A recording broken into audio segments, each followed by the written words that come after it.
Thank you.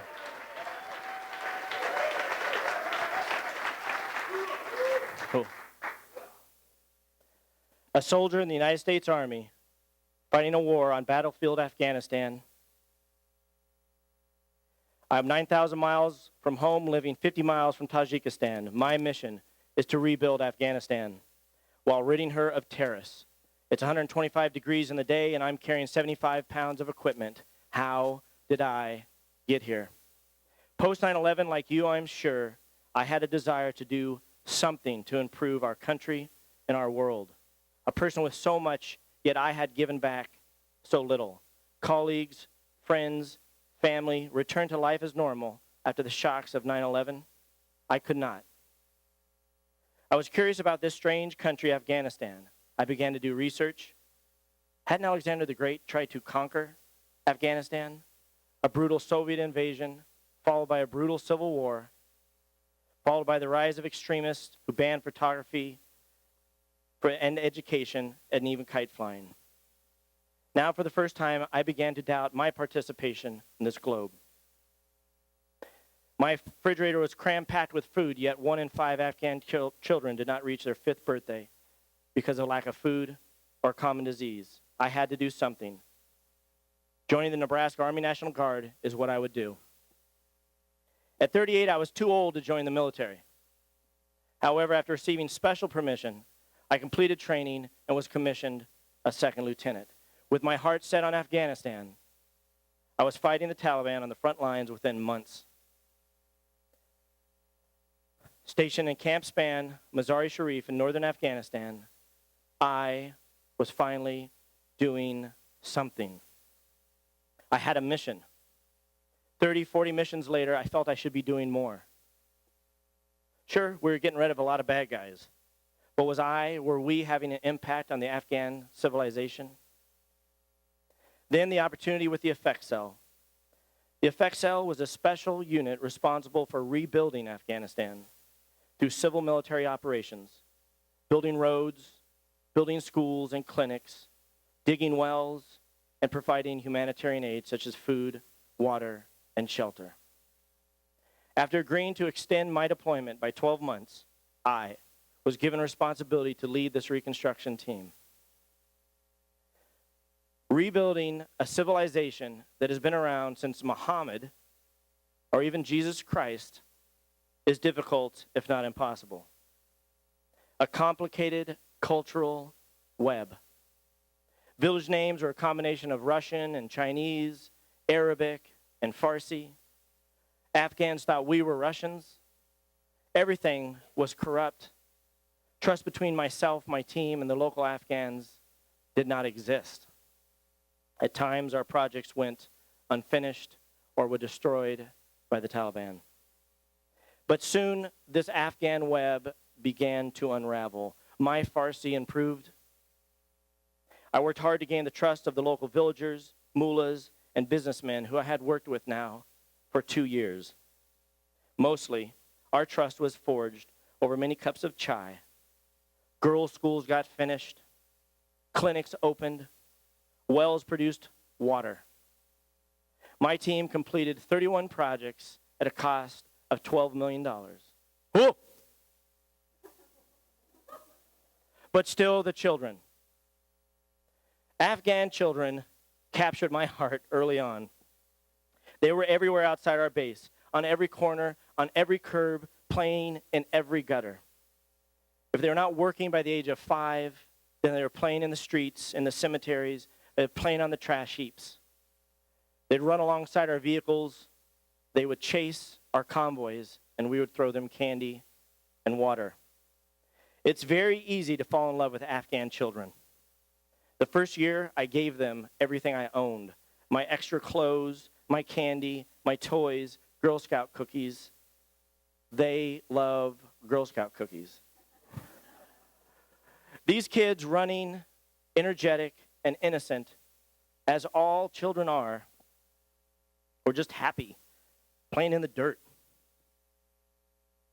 But the children were ignored. Unacceptable, I thought. Leaving the base one morning, my world would come crashing down. Bam! The military vehicle hit that boy, crushing his body into the Afghan dirt. He never had a chance. And that boy died. Was this collateral damage to be accepted? No. Kids are the future of Afghanistan, the same as they are the future of America. 2 years dodging bullets, fighting the Taliban while leading a reconstruction team.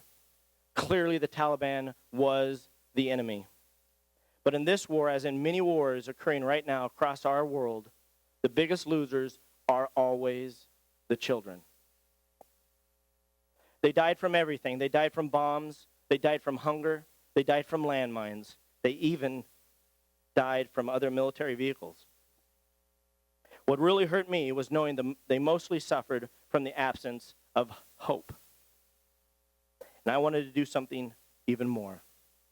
Something to give these kids hope.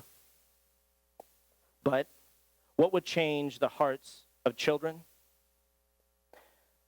So, TEDxers, this is really a story about going beyond my combat and reconstruction mission. A playground. In this war-torn nation, my vision, finding a safe place for the Afghan children to play, seemed pure fantasy. After all, it took major resources, major money and security just to build a well to provide much-needed water.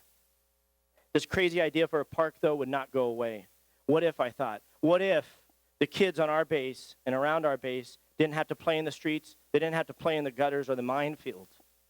What if a group of Afghans donated money and time and labor to put a park in their own community? You see, in Afghanistan, charity is a foreign concept. They understand war very well. Family clans existed for survival, not charity. More than 40% of the population lives on 45 cents a day. Giving outside the family is dangerous. However, I hoped the trust I had formed over several cups of chai would prevail. After weeks of talking, after weeks of lobbying and planning, the meeting of my dreams occurred. Mullahs, elders, businessmen were in attendance. Those who I had worked with on reconstruction projects, I invited to this meeting to build something significant, even monumental.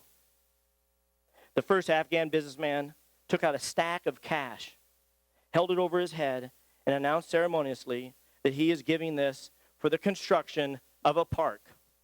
I give this in the name of Allah. I am clean. I pray. I love. Allah Akbar. Allah Akbar, he said. And the second businessman did the same even louder. I give this in the name of Allah. I am clean. I pray. I love. God is great. And then a third and a fourth. A dozen Afghans donated $100,000 in cash and $250,000 in labor, materials, and supplies to build a park. The general of the base donated 16 acres of land next to our base so the kids could play there. That's right, not a single American cent was spent. Soon the landmines were cleared. Dump trucks took away the burned out T-72 tanks left over from the Russians and the downed Russian helicopters. Bulldozers made the land smooth.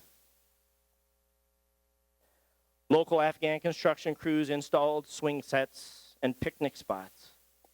An Olympic-sized soccer field was put in, volleyball courts, and of course, an all-American basketball court. And yes, merry-go-rounds and teeter-totters. Something unfathomable to the Afghan children to this point in their lives. The opening ceremony took place Thanksgiving week, almost 2 years ago today. Politicians spoke, the Afghan military band played, dignitaries raised the Afghan flag, they cut the official ribbon, and then, as if summoned by the Pied Piper himself, the kids left the streets, the ditches, and the cemeteries and they took over that park. In a country that's otherwise dusty and dangerous and haunted by its past, still facing an unknown future, we built an oasis of hope for kids and their families. We transformed a dusty plot of Afghanistan littered with tanks and landmines into something less recognizable by the locals. A beautiful park. Wow, right? Building Teeter-Totters might have had a deeper and more profound impact on a civilization than the tangible results of a war. I left Camp Span a few days after the park was completed. Not a single child chased our convoy. Apparently, they were too busy. So TEDxers, the idea of building a park in the middle of a war is not earth-shattering, it's not groundbreaking. But it did require me, a 40-year-old Nebraskan, to go beyond my mission. So what does this have to do with you here today? You TEDxers? Go beyond your mission. That's it. Buy somebody a meal. Buy someone a bike. Mentor a kid. Help pay for college. Hey, join the Nebraska Army National Guard. You don't have to quit your life or sell your house or your business and go around the world to make a difference in your community. I am a soldier in the United States Army fighting a war on battlefield Afghanistan. I'm 9,000 miles from home, living 50 kilometers from the Tajikian border. My mission is to rebuild Afghanistan while ridding her of terrorists. It's 125 degrees in the day. I'm carrying 75 pounds of equipment. How did I get here? It was my mission.